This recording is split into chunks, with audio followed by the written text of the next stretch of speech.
Hello, friends in Appalachia. Greetings from Philadelphia.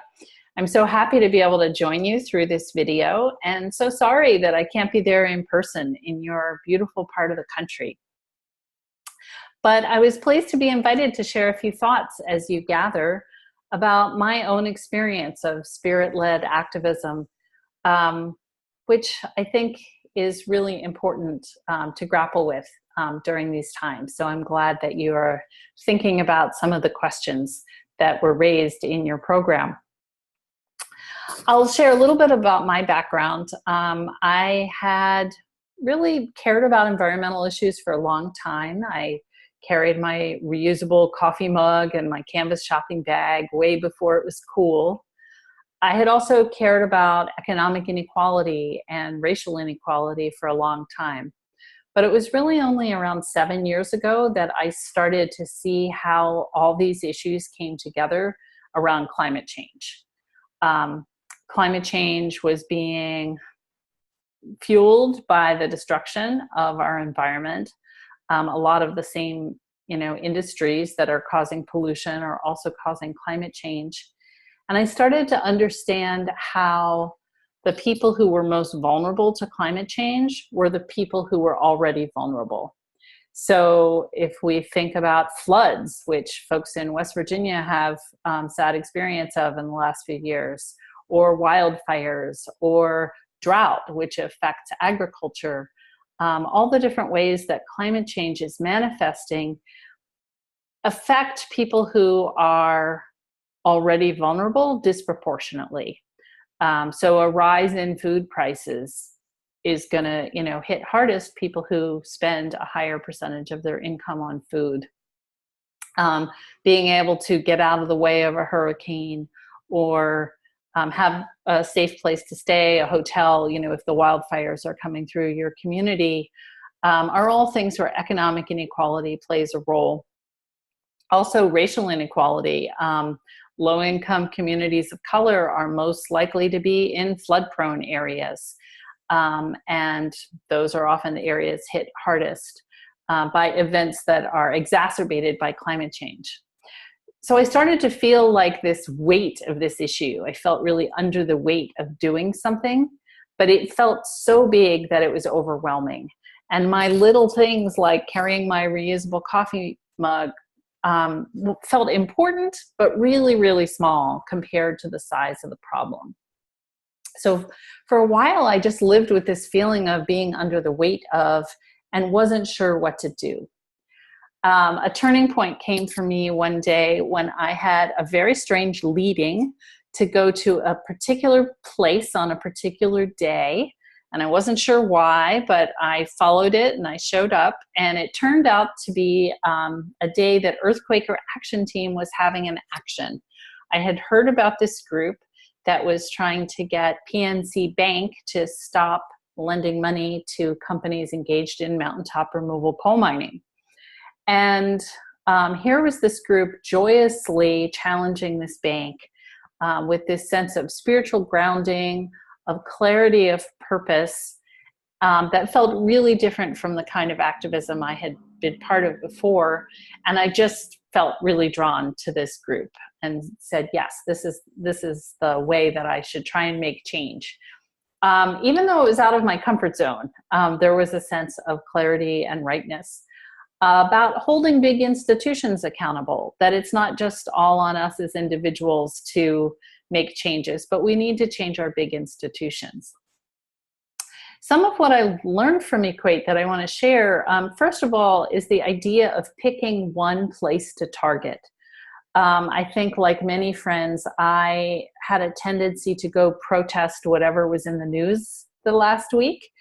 And during these times, there are so many things in the news, you could really run yourself ragged, running from issue to issue.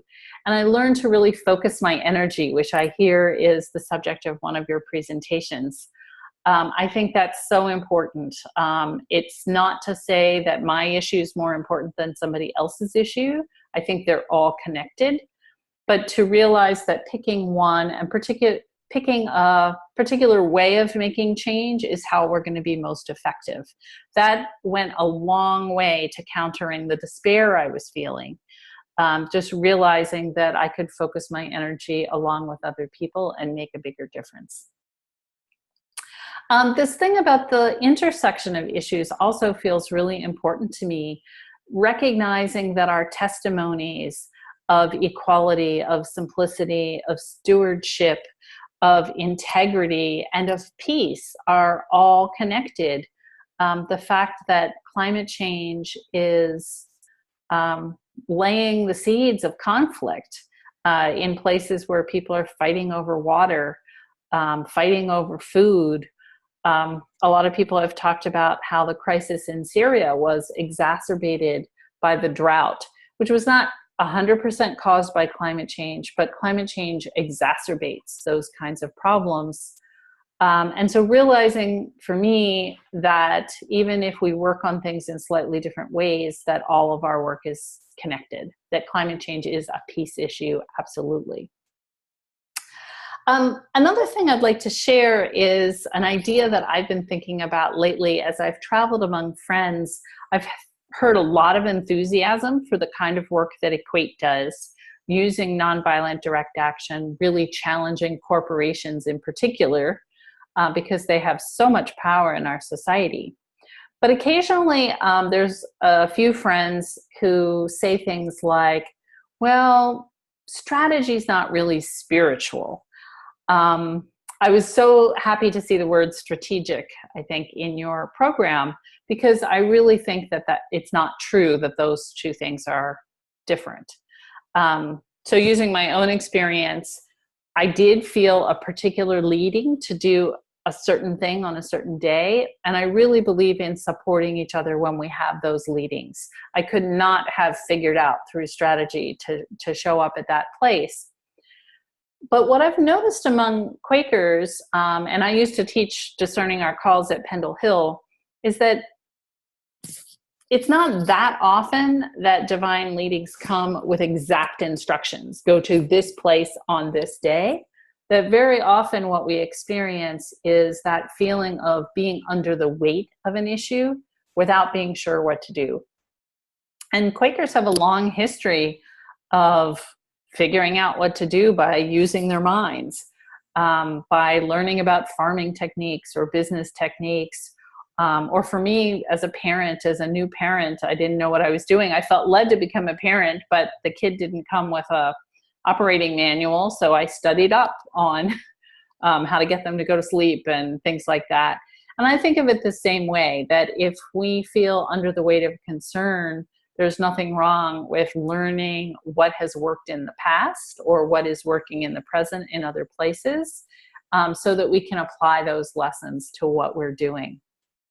I do think it's a time for friends to sink deep into our spiritual practices and rely on that grounding, and at the same time move out and be bold. The sign behind me, I think it's going to be backwards in the video, but be brave came from an Equate action.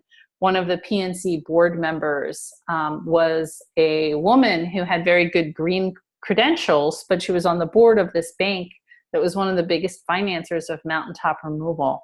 And so we went and showed up at events where she was speaking, and on one occasion brought these signs because we didn't want to shame her. We wanted to encourage her to do the right thing. And I think there's lots of ways that ordinary people can do that. You're going to see some videos, I think, about some of the strategies that Equate uses to challenge companies to live up to their own good PR. So I'll be thinking about you this weekend as you gather, and can't wait to look forward to hearing how Spirit moves among you and what kind of beautiful trouble you can make in the world. Thanks for having me. Bye-bye.